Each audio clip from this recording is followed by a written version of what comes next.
আসসালামু আলাইকুম বন্ধুরা। নাচ গার্ডেনের প্রত্যেকটি সদস্যকে নাচ গার্ডেনে স্বাগত জানাই। নাচ গার্ডেনের সদস্যদের আন্তরিক ধন্যবাদ জানাই, যারা আমার এই চ্যানেলটিকে সবাই ভীষণ সাপোর্ট করছেন এবং অনেক ভালোবাসা দিচ্ছেন।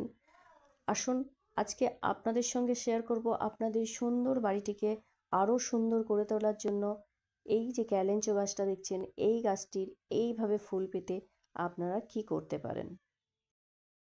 ক্যালেঞ্চোর এই প্রজাতিটি সারা বছরই ফুল দেয়, তাই এর একটু কেয়ার করলে আপনি সারা বছরই ফুল পাবেন। তো আসুন আপনি আজ আপনার সঙ্গে শেয়ার করি যে এই গাছটির কী কেয়ার করবেন এবং এই গাছটি একটা গাছ থেকে আপনি একাধিক গাছ তৈরি করার জন্য কি করবেন। ক্যালেঞ্চোর আরও একটা প্রজাতি আমার কাছে আছে। এটিও সারা বছর ফুল দেয় না, কিন্তু শুধু শীতের সময় ফুল দেয়, কিন্তু অসম্ভব সুন্দর। এত সুন্দরের কালার, আর সমস্ত গাছ ভরে থাকে ফুলেতে। তো এই গাছটির এত সহজ এর কেয়ার, এটিও আমি আপনাদের সঙ্গে শেয়ার করব। 2 বছর আগে আমি ছোট্ট একটা ডাল এই গাছের পুঁতেছিলাম।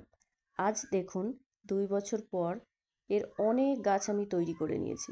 তাহলে বুঝতে পারছেন এই গাছটির থেকে চারা পাওয়া কত সহজ। আমি যে শুধু নিজের বাগানে রেখেছি তাই নয়, এই গাছটির অনেক চারা তৈরি করে আমি অনেককে গিফটও করেছি।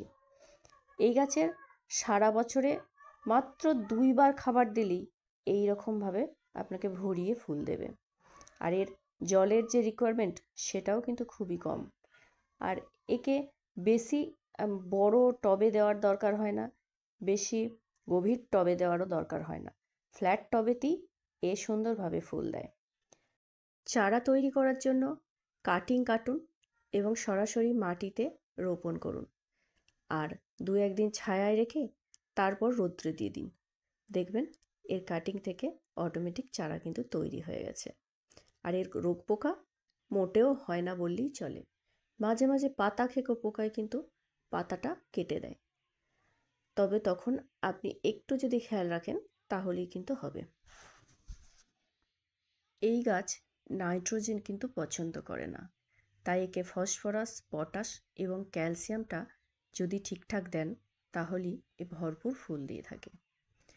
আর আমি এর থেকে ছোট ছোট কাটিং বসিয়ে গাছও তৈরি করেছিলাম। নার্সারিতে গিয়ে দেখি যে সেম ওই রকমই গাছ তৈরি করেছেন, কিন্তু সেখান থেকে একটা পাতাও কিন্তু গাছে থাকেনি। নার্সারি কাকু বললেন যে ওই গাছগুলো আর হবে না, নতুন করে আবার চারা লাগাতে হবে। আমার গাছগুলোরও তাই অবস্থা ছিল, পাতা ঝরে পড়ে যাচ্ছিল। সেই জন্য আমি গাছের গোড়ায় কিছু চায়ের পাতা দিয়েছিলাম, সেগুলোকে তুলে ফেলে দিয়ে আমি হালকা করে চুন ছড়িয়ে দিলাম। ভাবলাম দেখি কি হয়, যদি আমিও বাঁচাতে পারি। তারপরে আমি দেখলাম একটা অসম্ভব সুন্দর একটা রেজাল্ট। 1 সপ্তাহ পরে দেখলাম যে আমার গাছের পাতা ঝরাগুলো বন্ধ হয়ে গেছে এবং দেখুন কত সুন্দর আবার কিন্তু গ্রোথ নিয়েছে।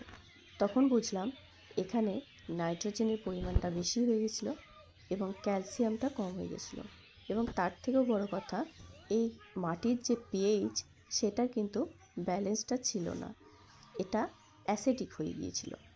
তো চুন দেওয়ার পরে আবার কিন্তু পিএইচের ব্যালেন্সটা ঠিক হয়ে গেল। গাছগুলো কিন্তু আবার দেখুন নতুন করে বাড়তে শুরু করেছে। তো এই একটু কেয়ার করুন, একটু যত্ন করুন, দেখবেন প্রচুর ফুল আসবে আপনার গাছেও। তো সবুজ প্রেমী মানুষদেরকে আমি স্বাগত জানাই 2024-এ। সবাই নতুন বছরে নতুন করে শুরু করুন।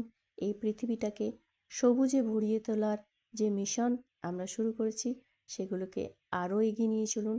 এবং নতুন মানুষ তারাও, আমি তাদেরকেও স্বাগত জানাই, যারা আমার এই ভিডিও দেখছেন, যে সবুজের প্রতি আসুন, আসুন সবাই মিলে একসঙ্গে হাত লাগাই।